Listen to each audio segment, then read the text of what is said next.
Sumainyo ang Panginoon. At sumaiyo rin. Ang mabuting balita ng Panginoon ayon kay San Mateo. Papuri sa iyo, Panginoon.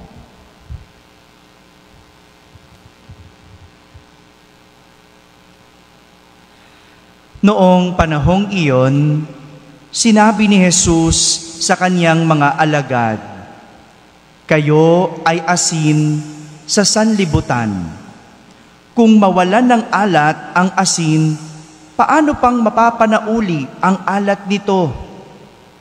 Wala na itong kabuluhan, kaya't itinatapon na lamang at niyayapakan ng mga tao.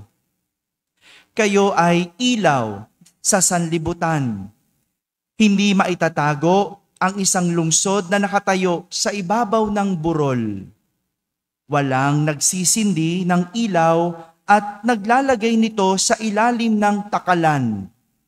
Sa halip ay inilalagay ito sa talagang patungan upang matanglawan ang lahat ng nasa bahay. Gayon din naman, dapat ninyong paliwanagin ang inyong ilaw sa harapan ng mga tao upang makita nila ang inyong mabubuting gawa at luluwalhatiin ang inyong amang nasa langit." Mga kapatid, ang mabuting balita ng Panginoon. Pinupuri ka namin, Panginoong Jesucristo. Magsiupo po ang lahat at makinig sa homilya. Isang magandang umaga po sa inyong lahat. Magandang umaga sa mga nasa barangay na nakakapakinig ng ating banal na misa, sa lahat ng mga nasa tahanan nagsisimba via online, at sa lahat ng nasa abroad. Isang magandang araw po sa inyong lahat. Sama kayo sa aming banal na pagdiriwang dito sa ating parokya. Na-miss ko mag-Tagalog Mass. At na-miss ko rin kayo. No? Kahit hindi nyo ako na-miss ko kayo. No? Ako, na-miss ko na kayo. No? Na-miss ko rin bumati sa mga nasa barangay. Baka akala nila wala na ako. No? Welcome back to me. Welcome back. It's nice to be home. No? Masarap magbalik sa aking tahanan. No? Kahit marami ako napuntahan, no? Walang panama yung ating simbahan. No? At walang panama, no? Ang misang Tagalog. No? Misang Tagalog. No? Nais kong pagnilayan natin ang mga katangian ng mga imaheng ipinakita ni Jesus na dapat katangian ng isang alagad. Ano yung imaheng ginamit niya? Hello. Ilaw at very good. At asin. No? At asin. No? Kung mayroong isang parehas na katangian, ang isang ilaw at asin, ito ay ang pagiging nilang enhancer. Wala akong maisip na Tagalog, no? Nire-research ko, ano bang Tagalog ng enhancer? No? Nakita ko lang ang ibig sabihin nito sa Tagalog ay makadadagdag. Alam niyo ba ibig sabihin enhancer? No? Sorry na, galing ako sa mga English countries, no? O English Mass, nag-English Mass, kaya dala ko pa rin, no? Enhancer. No? Okay, mag-alala. Papaliwanag ko ano ibig sabihin ng enhancer. No? Sa Tagalog, ibig sabihin niya, makadaragdag.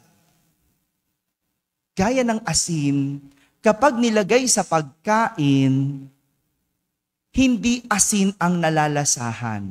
Di ba? Ayan si Ate Monang, no? Madalas kayo magluto, yung mga SSDM. Di ba? Pag naglagay ka ng asin sa niluluto na putahe, hindi asin ang nalalasahan.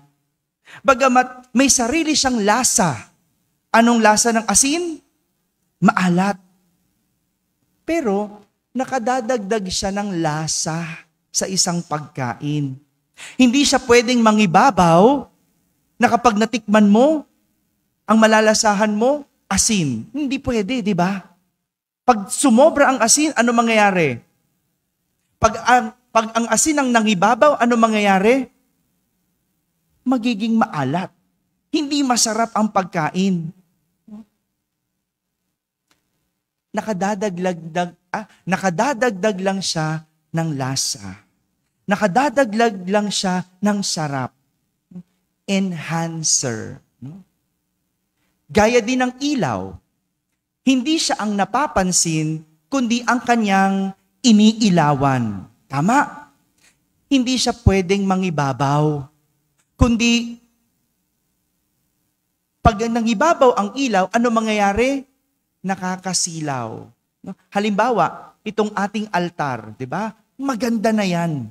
Maganda na yung altar. Pero, pag inilawan, nakadadagdag pa ng ganda. Tama?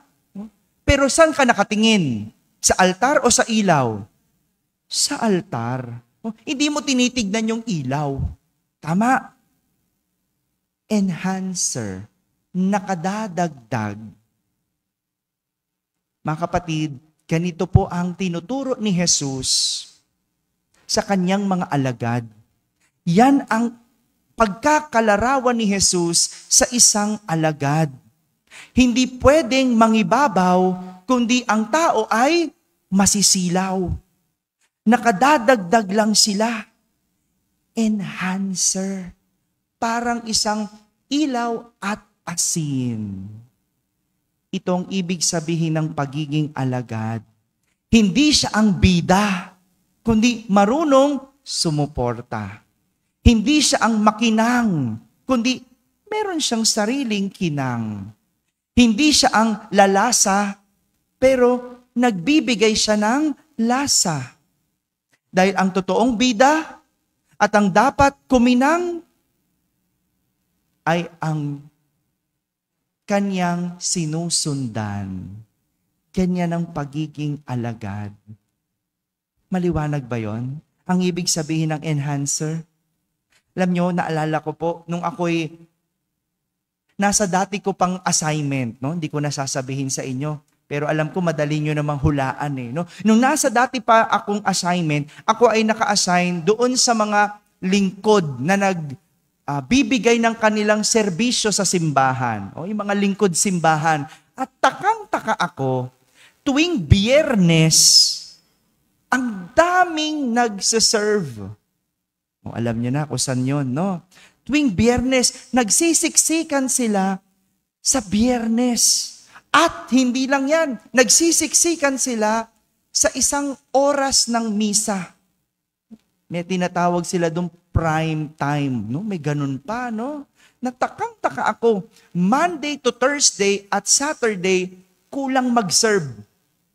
Pero kapag Friday at Sunday, ayan, andyan sila, nag-aaway pa, no? Syempre, pag magbabasa ka, magle-lector ka, ilan lang naman yan, no? First reading, o salmo, o panalangin ng bayan, o tas commentator. 4 lang pwede na. No? Mag-serve, yung mga mag-serve, gusto, 10 sila. O paano mo hahatiin? Kaya nirecollection ko sila eh. No? Bakit ka ba talaga naglilingkod? Sino bang gusto mong makilala? Sino bang gusto mong ipakilala? Sino ba ang gusto mong kuminang? At sino ba ang gusto mong maging bida? Alam nyo nung una, galit na galit sa akin yung mga lingkod, no?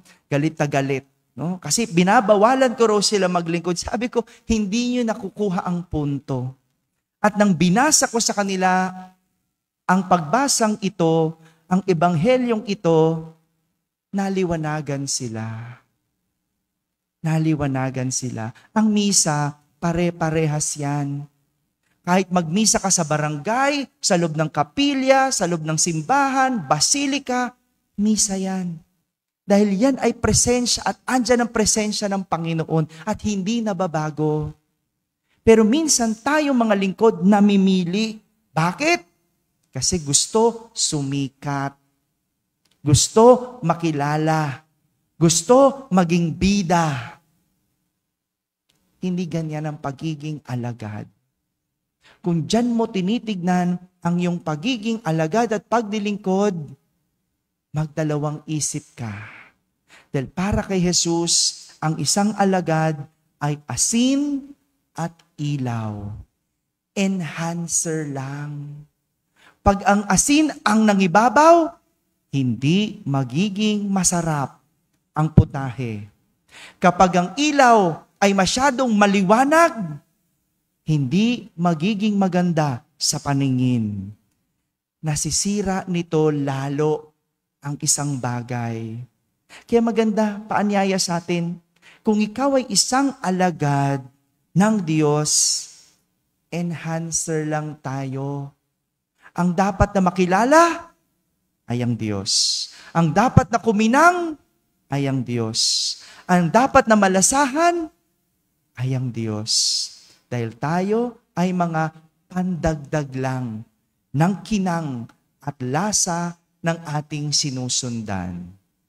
Mga kapatid, itong hamon sa atin lahat bilang mga alagad ni Jesus, ang maging asin at ilaw na makadadagdag ng liwanag at sarap sa mundo. Amen? Amen. Tayo ay mga alagad. Alagad, ibig sabihin, enhancer, makadadagdag. Kapag wala tayo, kulang. Kaya kailangan ng alagad. Pero hindi pwedeng maging bida. Hindi pwedeng kuminang. Dahil tayo'y mga ilaw at asin ng sanlibutan. Sumainyo ang Panginoon. At sumaiyo rin. Pagpalain kayo ng makapangyarihang Diyos, Ama at Anak at Espiritu Santo. Amen. Tapos na po ang ating pagdiriwang, humahiging taglay ang pag-ibig at kapayapaan ni Kristo. Salamat sa Diyos.